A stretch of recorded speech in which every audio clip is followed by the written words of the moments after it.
Welcome to the Alchemy of Success podcast with Dr. Michael Leslie, PhD, designed to inspire, educate, and empower listeners to embrace a life of abundance in all areas: mind, body, spirit, relationships, and finances. Let's get started.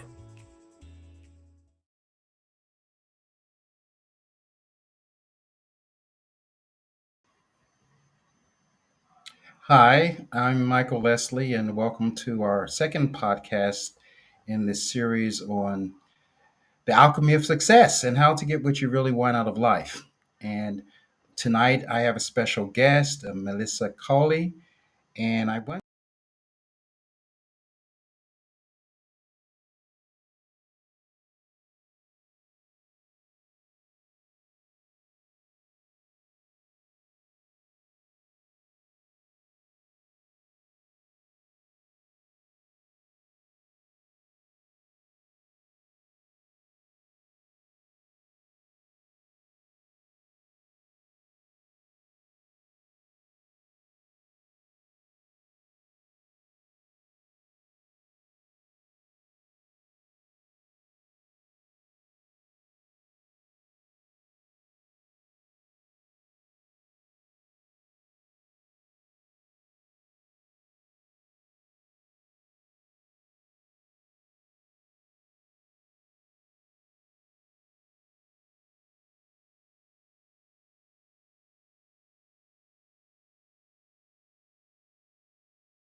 thank you for coming.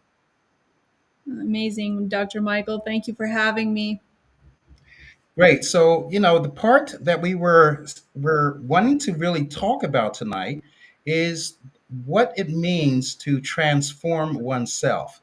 What is the essence of transformation, and why is that important, and how can we apply it in our individual lives? Yeah, that's a great question, right? What does it mean to transform oneself? So I think that there's been a lot that's gone on in the world in the way of business development, personal development, everything from coaching to therapy to counseling to whatever. And that transformation sometimes, because of the subconscious programs of which these other programs are created, tend not to go inside ourselves. So that personal transformation is more of a journey within to teach us how to feel those emotions potentially that have been suppressed from a very young age. Well, Vanessa, we have a little technical issue right now. Some of our listeners are saying they have no sound, so I'm Okay. going to help. We can get that remedy, Jason, if it's something that needs to be addressed on your side. Um, but we're going to continue speaking to each other while Jason addresses that. I wonder if you were talking to a layperson about this, Melissa. What would you say is transformation? If they ask you how's transformation different from inspiration, or how's inspiration different from motivation? What is it that's in transformation that's not present in any of these other approaches to making our lives what we want them to be? Yeah, so inspiration and motivation are all things that are found outside of ourselves. So transformation comes from within. So I'll let you. It sounds like you're going to say something. I think I interrupted you. No, go ahead. Okay, so once we begin to understand as a human being how we function and how we're supposed to feel everything, then we don't really need the inspiration or the motivation outside of ourselves. Okay, got it. So it looks like transformation might really be the fundamental thing that each one of us wants to have if we're wanting to achieve our goals, or if we're wanting to feel better about ourselves, or if we want to get even a sense that we're on track. Am I correct so far? Yeah, yes. Okay, good. So you mentioned in your opening statements, you mentioned something about undiscovered trauma or unrealized trauma from experiences that we've had in our life that might stand in the way of us getting what we want. Could you speak more about that and what that trauma, what kinds of trauma you're speaking about, and how they might block us from our achievement? Sure. So between the ages of 0 and 7, whatever happens in our life is typically what I would call crystallized in the human body. And from there is how we repeat patterns throughout our life. So, as human beings, the cycles, the events, and the patterns from those experiences of the past that have never been felt. I hear a little bit of feedback there. Those experiences that have never been felt tend to ask to be expressed in behaviors that play out through our lives. So once we're able to hone in on the behavior of the situation and how we got to where we got to and why the things that happened the way that they happened, we're able to shed a little bit more light on how those traumatic experiences actually happened for us and shaped us into the human being that we are today, which calls an awareness to the patterns that are constantly being asked to either be interrupted or changed in our life. Good. So let's get into it a little more deeply if we can, because I remember you and I did some work together in which I was able to discover some patterns that were dominating me, how I relate to people, for example, having had the experience of being held back or feeling that I was held back, and as you said, crystallized in me. And then instead of being able to say relate to in particular to give for an audience to give them some insight, seeing women as people who I should be afraid of or in the defensive, right, in my relationship with them because of some experience I had that was very negative, then it means that I'm always in a combat mode, in a defensive mode when I'm talking to someone of the opposite sex, right? So you're talking about those kinds of trauma that, stay in you and then sort of impel you to behave in a certain way. So maybe you can give me an example of how those traumas may play out in business, for example, how that might prevent someone who's maybe trying to close a deal or trying to get a promotion or trying to even communicate. Can you give us an example of how one of those traumas might play out in that kind of situation for that person? Sure. So And there's a bunch of different routes that we can go there. But when it comes to business specifically, or any thought that's formed from the subconscious thought, right? So even in business, when we have this idea that this is the business that we want to launch, then there is a certain amount of, it's basically programming that goes into the thought of the business itself. So how those play out then are from the actions or behaviors of the person who had the original thought, how they developed the original thought, and how they interact with people. Now, what does that mean? Well, it could mean a few different things, but basically it means that whomever that they are on the inside, and this is where growth really comes in and that transformation begins to happen, if they're open to receiving it a different way rather than thinking that they need to develop the business from the mind only, right? So if we're intuitively in tune with who we are, then we're open to receive those answers from the embedded trauma that exists within us, and the way that that's typically projected from us and how others can hear it in us is from the authenticity of our voice. So the resonance from the frequency of our voice, you can actually sense the different transformation levels that somebody goes through for whatever it is that they're creating. So I can go deeper there as well. There's a lot Yeah, to it. this is good. Well, let's follow. I mean, let's follow the thread. So I hear you saying that our how we actually, if we're talking about actual communication, me talking to you or me talking to someone I'm doing business with or that I want to do business with, there's something that shows up in the tonality, if you would, or the way I speak that unbeknownst to me is having an impact on how successful I'm going to be in that conversation. Am I good so far? Absolutely. In sales and in everything. Yes. Mhm. Okay, so I think it would be really behoove us to get at what is the methodology for getting to the trauma that causes us to behave or to speak in certain ways that are unproductive to us. So maybe I think if you could speak about trauma, shall we call it trauma release or trauma transformation? What are we doing here that has a person have be able to take the corrective measure, if you would, that's necessary? Can you speak about that? How does that work? Yeah, sure. So the methodology is different, I'm going to say, for everyone, depending on where they are. And that's where, whether it be a group setting or an individual setting, I'm able to go in with the person and help them discover how they're emotionally formed, how the emotional intelligence is formed from a young age.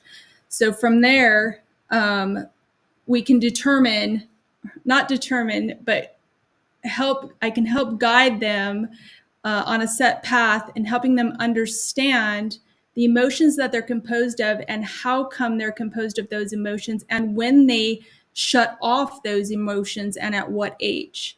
So if I can hone in on when they became emotionally disconnected or whatever event happened for them to be less in tune with themselves, which would have, I don't know, rendered them a little bit more unconscious, right? Because I believe that we're born in a conscious state. So if they're a little bit more unconscious, what was the event and at what age and what emotions are they composed of that they inherited from the maternal side that have played out in patterns throughout their life? Hmm.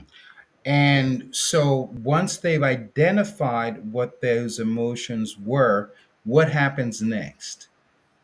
So once they've identified what the emotions are, it's a step-by-step process, but it's a matter of feeling and then teaching them to allow the feeling to be felt. So with everything that comes in from the thinking mind, it's different. We don't have to go the mind plane and discuss all of that today, but everything that comes in from the mind, it's like, okay, well, there's the thought. And in this instant, what is asking to be felt? Mhm. We're And teaching the person how to feel. yeah, very good. So you're good. So we find out what happened. We find out what was not expressed in terms of feeling. then the next step is to actually feel the thing that has been blocked, if you would, that we have, that the person was not, or that in my case, whatever I wasn't able to express as a result of being feeling that I was being maybe I hate to use the word attacked, but maybe I felt very uncomfortable in some interaction with a woman, right? And I'm just putting this there because that's what's present for me in this conversation. And then because I was since I decided I didn't want to feel that anymore, it's blocked. That shows up in other ways in my communication. But let's return to this place. Okay, well, I've discovered that this is the feeling that I didn't want to feel. Now you're saying that I should feel that feeling, uh, and by the way, which would probably be very uncomfortable for me to feel, right? Since that's why I've been blocking it to begin with, right? So how do you bring a person to feel what they don't really want to feel, even if it's for their evolution, if you would? Well, it's the awareness, and then at that point, they get to choose. So if they choose to not feel, then basically they bypass the feeling and any negative emotion gets stowed again. So negative emotions don't go away. Whatever is not felt and moved through, then we just continue to repeat the pattern. So the awareness of that interruption that you are not feeling right here, how do I teach you and how do we learn how to feel? It usually begins with the vulnerability that that's actually what they are experiencing, for them to express what they are experiencing at that point in their vulnerability, full vulnerability. And I would imagine the person, this is actually quite fascinating to me. I'm imagining that if I'm going through this process of allowing myself to feel, I've decided to allow myself to feel because I want to have some transformation or something I'm desiring that's more important to me than blocking that feeling, right? So I'm willing to undertake this process so I can be released, if you would, or Yes. empowered so I can do whatever it is I'm trying to accomplish. So I'd have to have something at stake. Like, I really want this business to work and I don't really understand why it's not working, or I really want this relationship to work and I don't understand why it's not working. So I'm willing to find out what's in the way, what's blocking it. And you're saying it's an emotion that I've been unwilling to feel. So I've got that so far. So we're okay. I heard some noise in the background, so I stopped for a minute. Okay. So this feeling that I'm going to feel now that I didn't want to feel, I've accepted to feeling it. Most people, many people, I would say, are afraid of their feelings. They're afraid that if they allow themselves to feel what they're going to feel, or if they haven't felt, or if they block themselves from feeling, they're going to get hurt. That's why we're avoiding those things.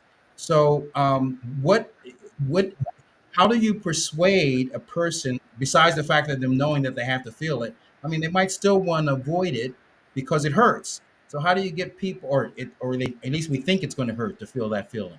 So how do you get me to accept feeling something that I think is going to be hurtful to me or very uncomfortable for me? What's your process for that? Well, if we're uncomfortable, then that probably means that we should do it.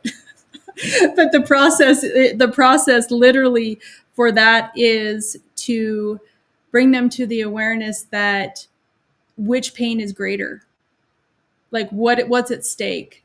So I mean, it literally is the commitment behind the decision to go forward and step into this work.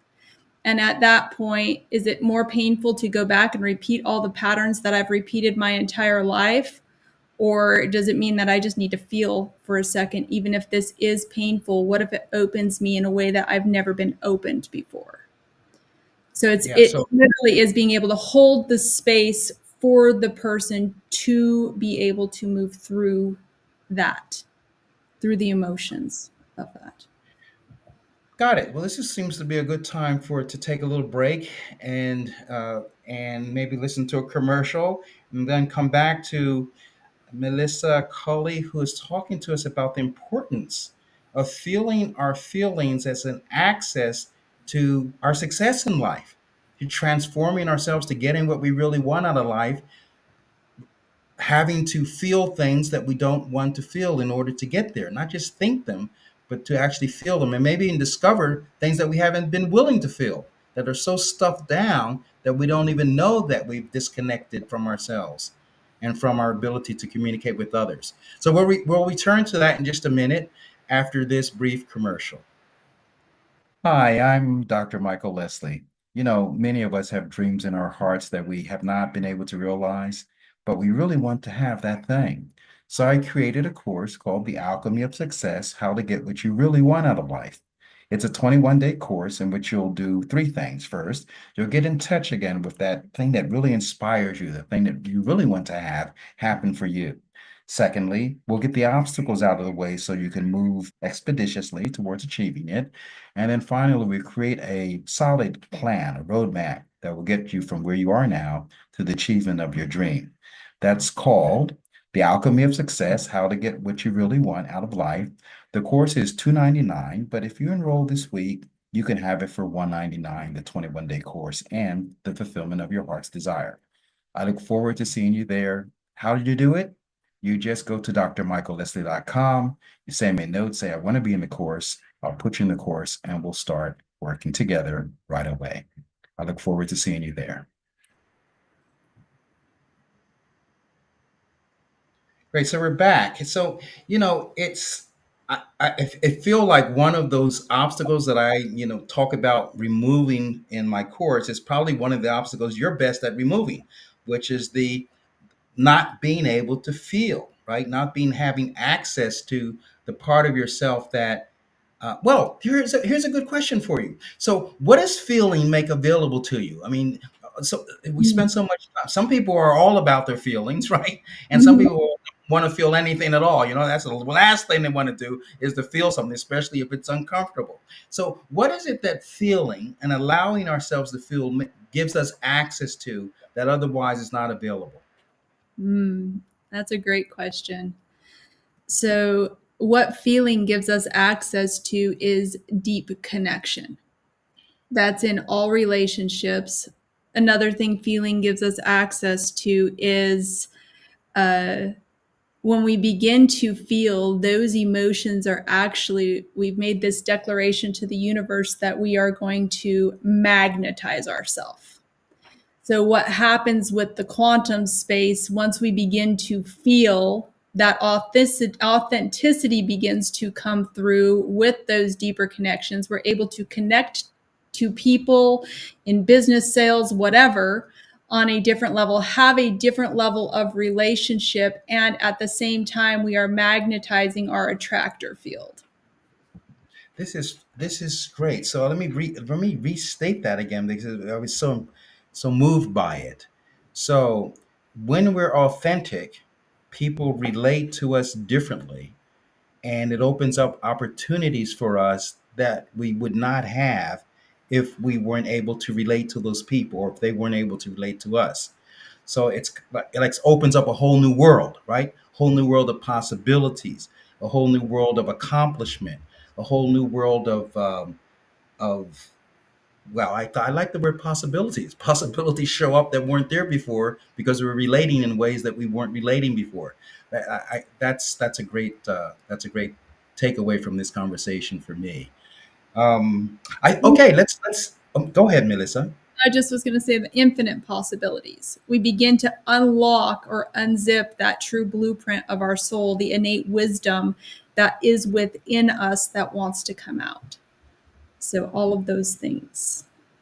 Wow. Now that we're just before we have a lot of questions from our guests. So just before we go there, I want to get a little more into this because it's just so rich.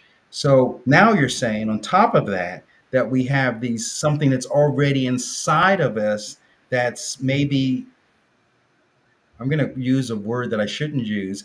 It's something that maybe even close to maybe supernatural, something that's really powerful that we haven't getting had access to, or and that also gets to come into the game, that gets to play. So it's not just like things that we are conscious of that we would be able to achieve or might be able to achieve or open up to, but also something that's already in us that gets to come out and be present with other people. Is that what I heard from you? Yeah, Absolutely. We get to step into who we truly are, our authentic self. Now, this is something I love talking about. Who is it? Who are you really? I made that a subject of one of my books. Be who you really are. Right? Who is that person in you that really wants to be? I mean, it might not even be anything that you think you are at this point, but it's surely worth taking a look and trying to discover. So again, I'm on the edge of my chair here, listening to this conversation about the possibilities that derive from allowing ourselves to feel. Mhm. Good. So let's take some questions or comments from our audience. Go ahead, Jason.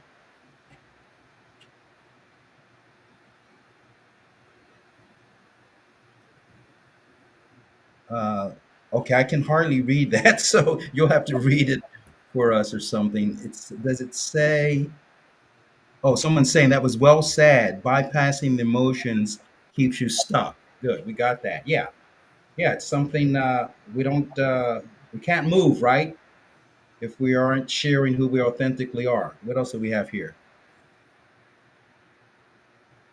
The belief in pain being on the other side is not true. Once you let the pain go, there's only good, only God's love, and on the other side. Okay, so that I want you to interact with that a little bit too, if you would, Melissa. That there's also this fear, right? That whatever is going to be discovered down there is something horrific, if you would, right? So, and I guess that's what my question to you was. Well, I mean, if I didn't want to see it in the first place, why would I want to see it now, right? So, Yeah, what do yeah. you tell people? What do you tell people when they say, "Oh, this is just too much to take on. I don't really want to do this. I don't want to go any further than this. I'd rather stay with my half life that I'm having now than to deal with that life that I just, don't want to that I hate." Hmm. Yeah, that's where there is no shame. There is no guilt. There is no fear. Fear is an illusion, right? So really what is on the other side of it that will be seen, that our shadow will be seen because we were human and we were being who we were being during those times.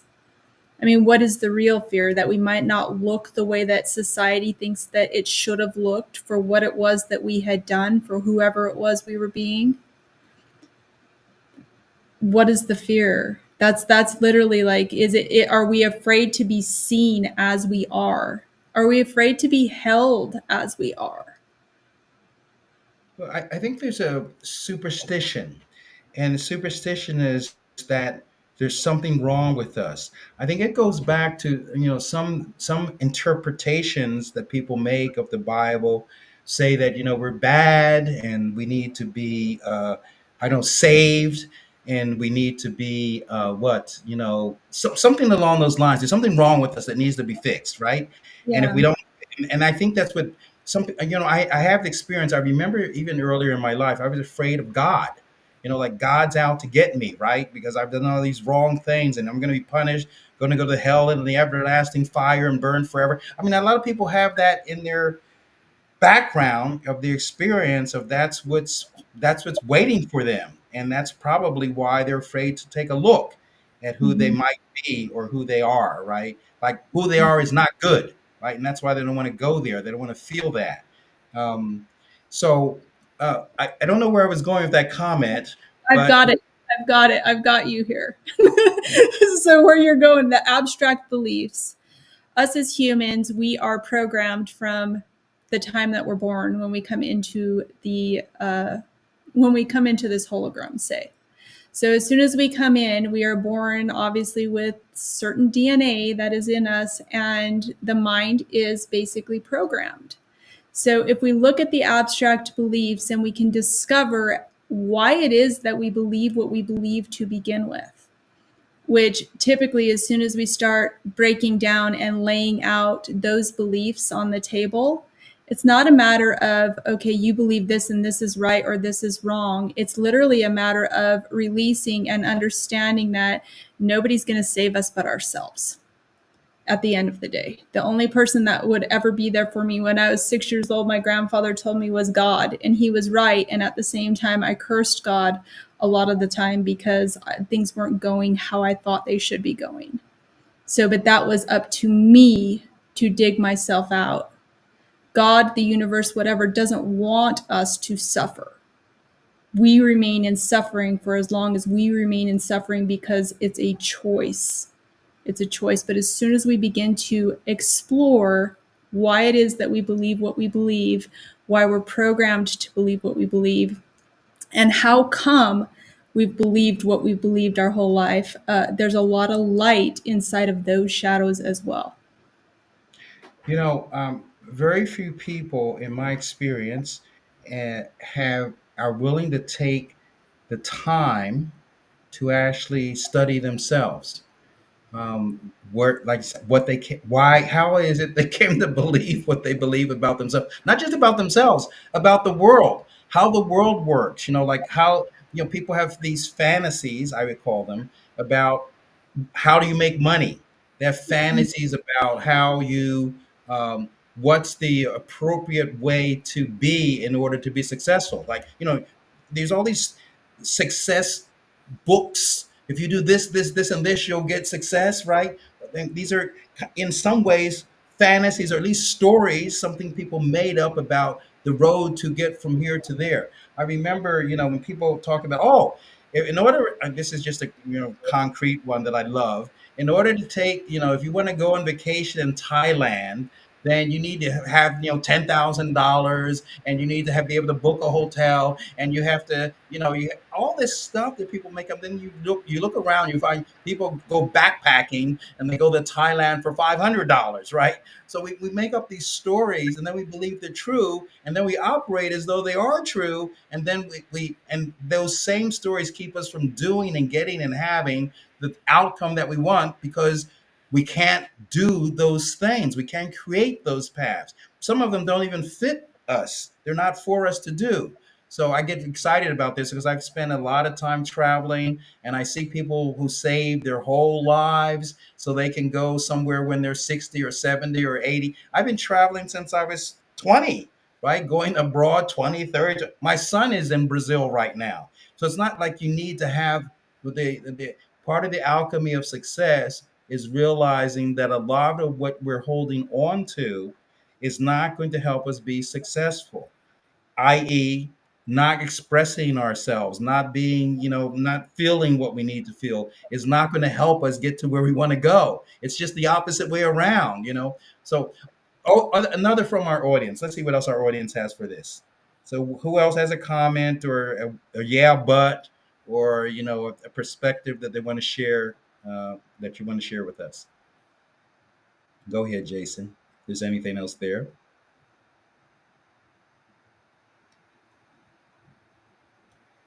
Okay, well, it looks like they're. I don't know about the do they. I'm not sure what that's referring to, but the condition is real. I'm just reading it. Rise above your limited beliefs in our childhood environment and society. Okay, so I have this is question is for you, I think, Melissa. So, how do you rise above your culture? How do you rise above? It's. I've heard it say said, for example, that we're like fish. A fish that in water doesn't know it's in water. It looks out and this is like, well, this is the way things are. So how do we rise above all of this conditioning, all of what we've learned in school, all of what our parents taught us, all of what the church has taught us, all of what our relatives have taught us, and it goes on. How does one extricate oneself from the condition of that we're in? Interesting question. So I think there's a couple of answers there. How do we rise above everything? It's basically by letting everything go and dissipate. And sometimes that means the people that we thought were our family, the friends that we thought were our friends, the circle that we thought was our circle. The only way to rise above everything is literally to be open to focusing so deeply on yourself that at the end of the day that whomever and whatever is supposed to be there will be there at the end of the day, and you let go of everything that is external. So the second part of that, I would say, would be, how do we define success? So there's so much. So even you asking me for a bio, I'm like, yeah, but does all of those things define success for me? For all the work experience, everything that I have done, and it's not you, this is me, right? How does that define success? And the only thing that I can pull from all of that is that that's literally where my education came from, in the experiential knowledge. So as long as I know that I have the experiential knowledge, and I don't have to know what the next step is at every single turn, I trust deeply that I'll know when I'm supposed to know. And in order to rise above it, it may include letting everything go. Yes, well, that's what we want to press in a little bit on. So, this business of trust, right? So, if you have had, as many of us have had, failures, you failed, right? In something we've tried to take on, and we didn't get into the school we wanted to go to, or, we didn't get the mate that we wanted to have, or we got the mate and then we lost the mate, all of those things, or we didn't get the contract, I mean, it goes on and on. So we failed.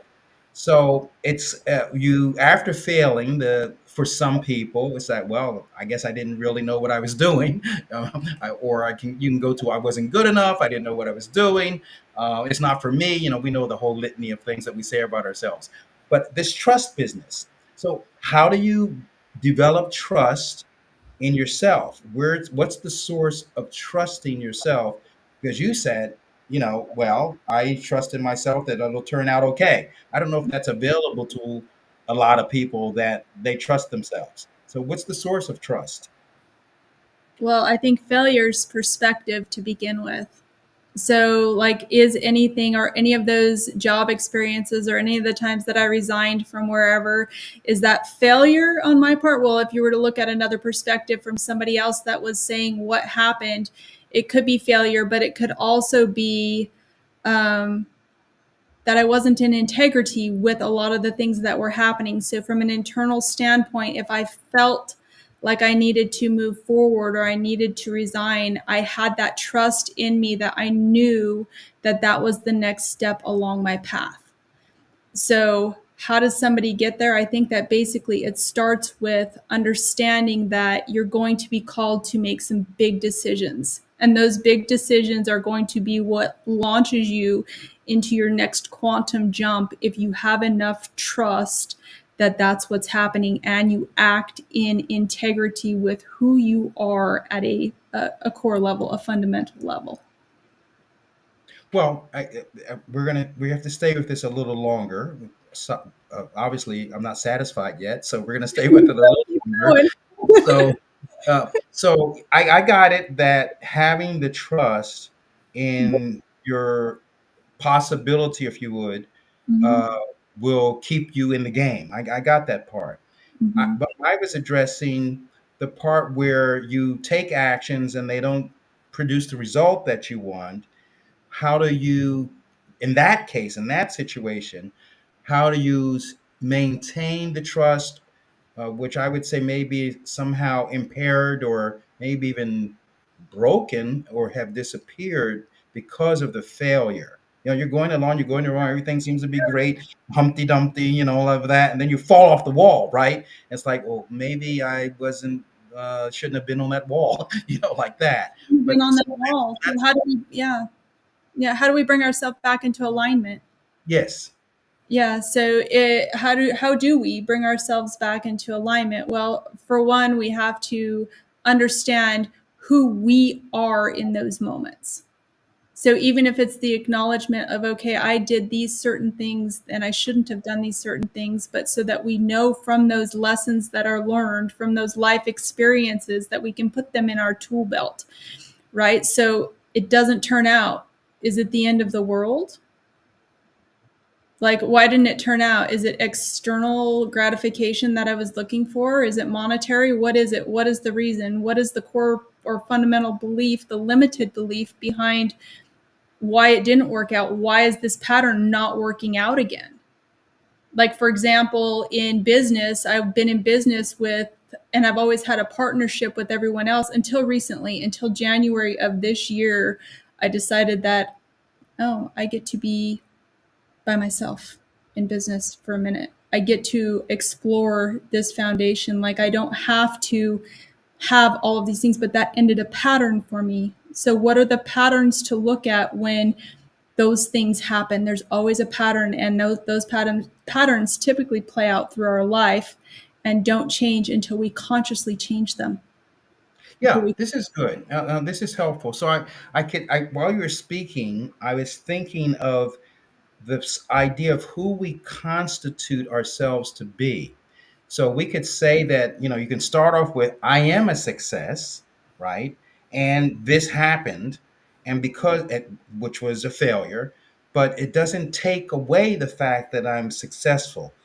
What I am innately, inherently is successful. So sometimes people who are on the more spiritual path will say, well, it doesn't take away the fact that I am a son of God, right?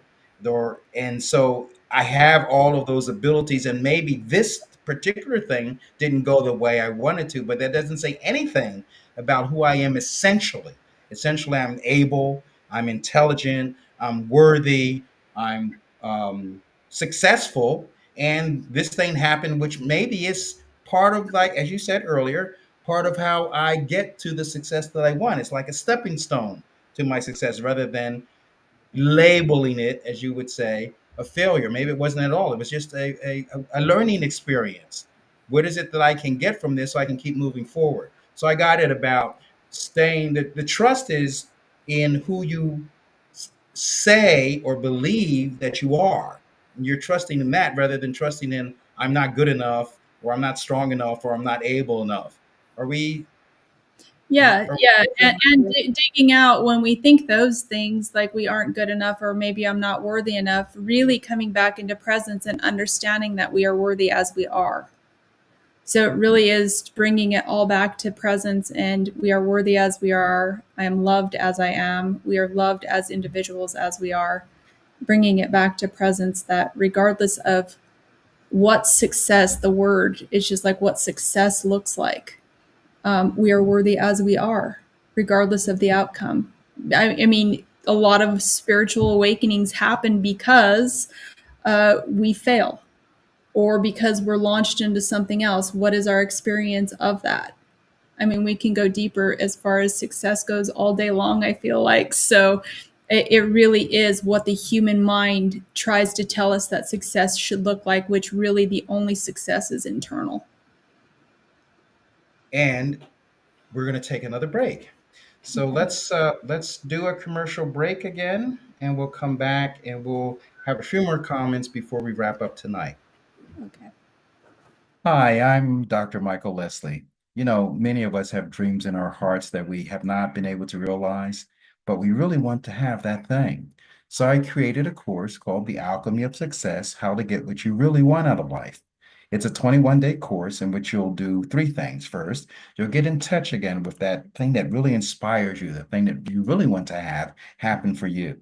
Secondly, we'll get the obstacles out of the way so you can move expeditiously towards achieving it. And then finally, we create a solid plan, a roadmap that will get you from where you are now to the achievement of your dream. That's called The Alchemy of Success: How to Get What You Really Want Out of Life. The course is $299, but if you enroll this week, you can have it for $199, the 21-day course and the fulfillment of your heart's desire. I look forward to seeing you there. How did you do it? You just go to drmichaelleslie.com. You send me a note, say, I want to be in the course. I'll put you in the course and we'll start working together right away. I look forward to seeing you there. Great. So we're going to take some questions or comments from our audience again. So go ahead, Jason, put them up and we'll hear what people want to know.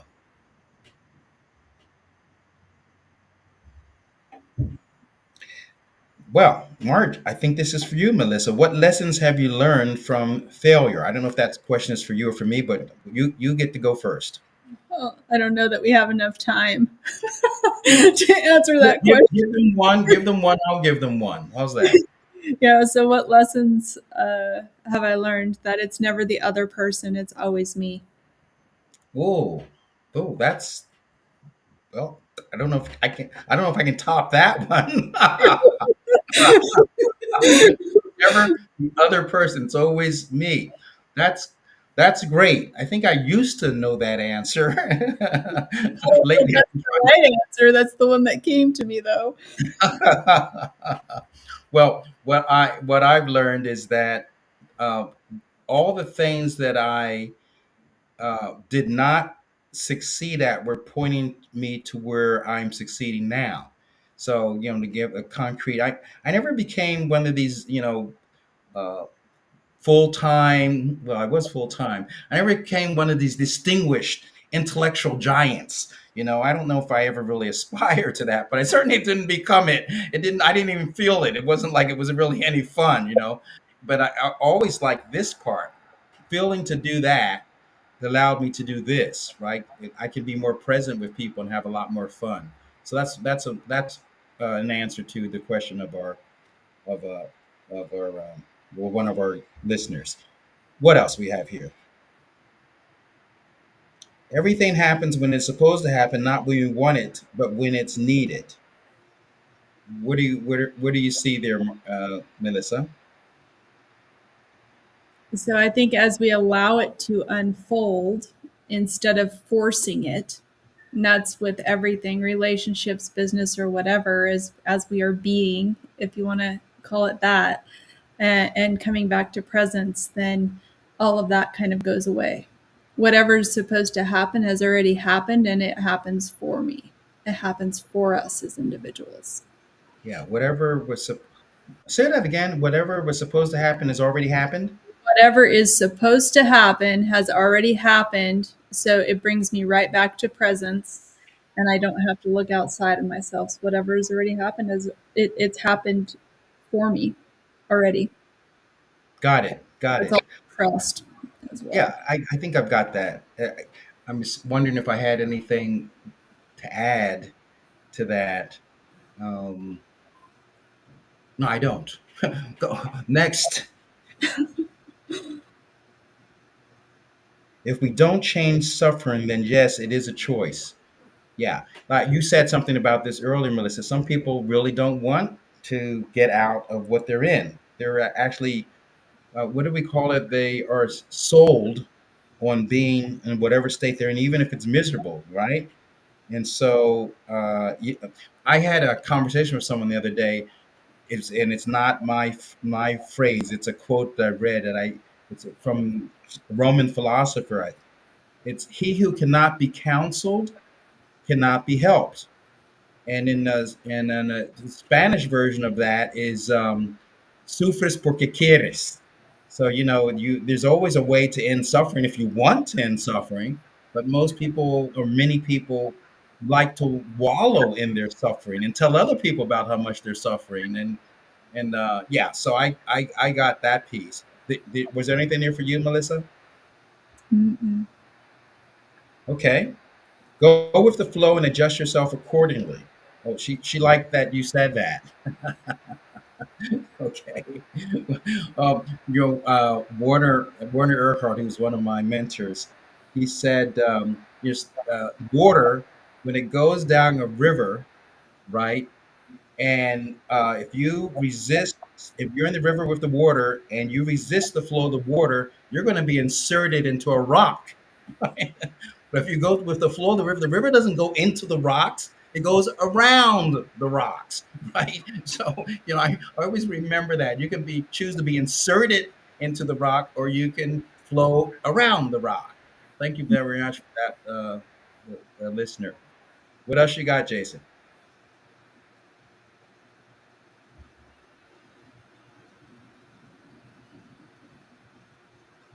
Mm. What's that hum about, Melissa? There are some benefits of suffering. You get attention from others. That's interesting. So I would say that yes, when someone is stuck or trapped inside of the mind, then the behaviors that do come out that are typically ancestral behaviors would lead to us wanting that attention. But really, the only thing that people want is to be witnessed as they are. They want to be seen and they want to be heard. And so is the attention actually attention, or is it just them wanting to be witnessed as they are? Is what I would ask. Yeah, I had a slightly different take on that. I hope it's complimentary. Um, Mm-hmm. I'm thinking that this attention seeking is a call for help. You see, that Mm-hmm. people are wanting to say something that you would might, or as you would put it, maybe a little more philosophically, there's something in them that wants to be out, right? That wants to be heard, and that's the only, and they don't know how to get that out or get that heard, so they're using that's some other mechanism to get people to pay attention to them, right? Interact with them and hoping that if this person interacts with them, they'll actually get to what they really want to talk about and say. It reminds me of another thing. Is some people, when you they keep repeating the same thing over and over again when you're talking to them, right? And it's Mm-hmm. like you get the impression that first I used to get the impression that, well, they're not listening.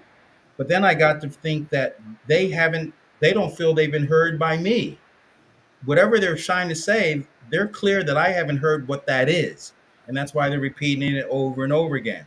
Kind of get me to wake up, like, wake up, I'm trying to tell you something, like that.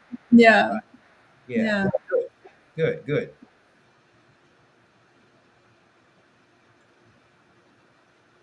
Okay, so this is a little different. The question, it says, what's the general purpose of self attention? So I'm interpreting that question as, what's the purpose of looking at.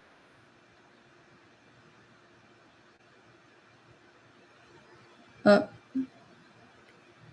you're frozen.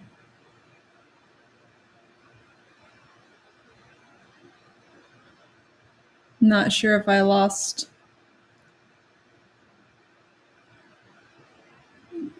you, Dr. Michael. Okay.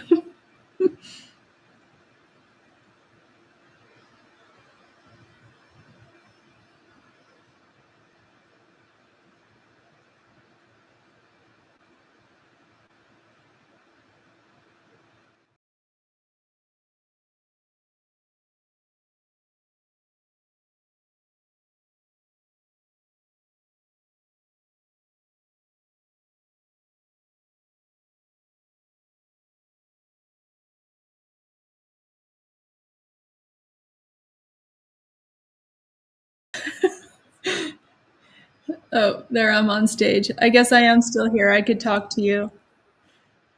So I can go back and answer, like, what is the general purpose of self attention? I think that that's a really interesting question. It depends on how we're defining self attention, if it's external, if it's through vanity, or if we're actually seeking attention through pain, is what I would say. Those are the two distinctions for the self attention that I would say.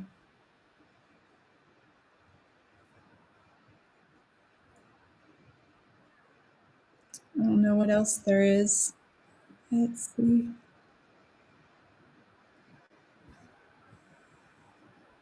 Yeah, we can just open it up to questions. Hopefully, Dr. Michael can make it back.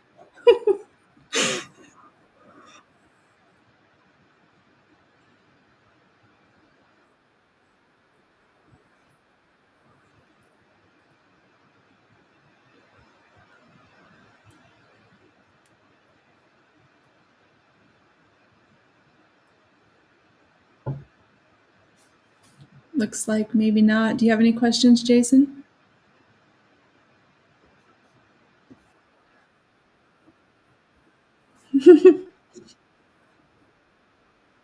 Okay, there he is. Oh, he was back for a minute. Now he's gone again. Okay, looks like we're back. Sorry about that.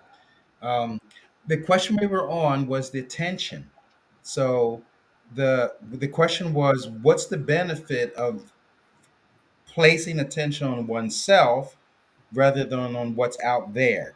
I think that was the intention of the question. What do you get out of focusing on yourself? Yeah, I would think That I answered it while you were gone, while you were Oh, in the good. wherever you were in the ether. But it was basically like, is the self-attention, is it vanity? What are we referring to when we're referring to, so that we have the distinction of self-attention, or is it us seeking the validation of the attention? So self-attention can be interpreted in many different ways. If we're talking about authentic self, I don't think it really relates to attention and what we're asking to have attention be drawn to. So I don't know.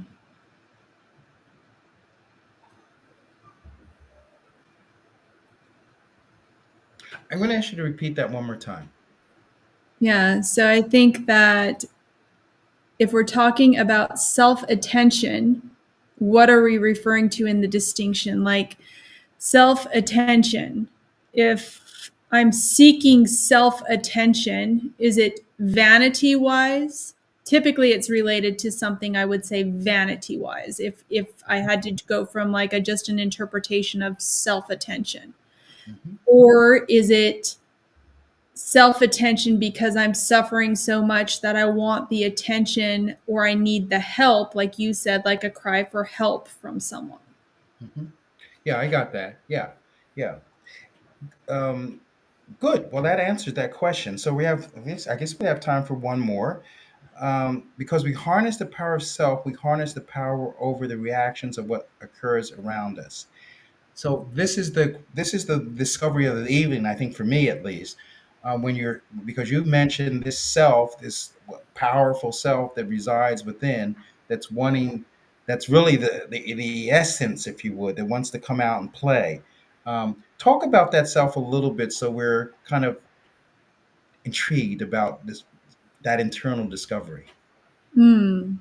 Well, I would say that it's different for every individual, but when it begins to happen, it literally is such an innate process of witnessing ourself as an observer from the 50,000 foot view, that we can literally, and Eckhart Tolle says, this as well in chapter 2 of The Power of Now, we can literally turn it on ourselves and just watch ourselves and observe ourselves and the growth within ourselves. So as that authentic self begins to come out of us, it's a stage by stage blossoming. It's a stage by stage rebirth. It's a stage by stage. We don't really have to know what's next. All we have to know is, that we have that trust in whatever is next is exactly what the authentic expression of myself is being called to do. Well, I'm going to end this, Melissa, on something that just sprung to my heart because of what you just said about observing ourselves. And it's a song that I learned when I was in Unity, uh, one of the traditions, the Christian traditions. And it goes like this. Um, it's in every one of us to be wise. Find your heart, open up both your eyes. We can know everything without ever knowing why. It's in every one of us here and now. So, on that note, thank you so much, Melissa Cully, transformation expert, master business innovation, entrepreneur, seeker, and guide, guide to our inner selves that can lead us to a greater experience of who we actually are. Thank you so much for being with us tonight. Yeah. Thank you, Dr. Michael, for having me and for such a lovely conversation. So, And how do people find you? I'm all over the web. So, Melissa at scorpionalchemia.com is my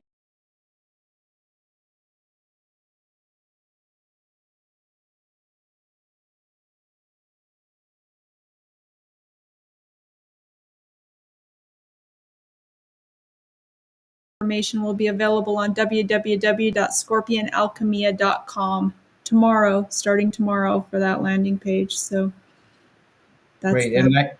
And what we'll do, well, this is recorded, so you can also find the card that was put up just a few minutes ago. And, if in doubt, if you can't find Melissa, she says she's on all over the web. So if you can't find her, get in touch with me. I'll send you, her contact information also. Okay. Okay. Amazing. So this is a wrap for our podcast, our second. Uh, the alchemy of success. What does it take to have success? Whatever you call that thing called success. And the next week we'll be here again. We'll have another excellent speaker talking to us about success in business. His name is Bob, and he'll be with us tomorrow. I'm sorry, Tuesday, 8 days or 7 days from now. Melissa, thank you so much. I really appreciate you. And good night to all of you. We'll see you next week. Bye-bye. Thanks, Dr. Michael.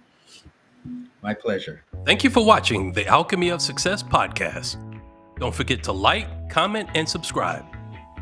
See you next week.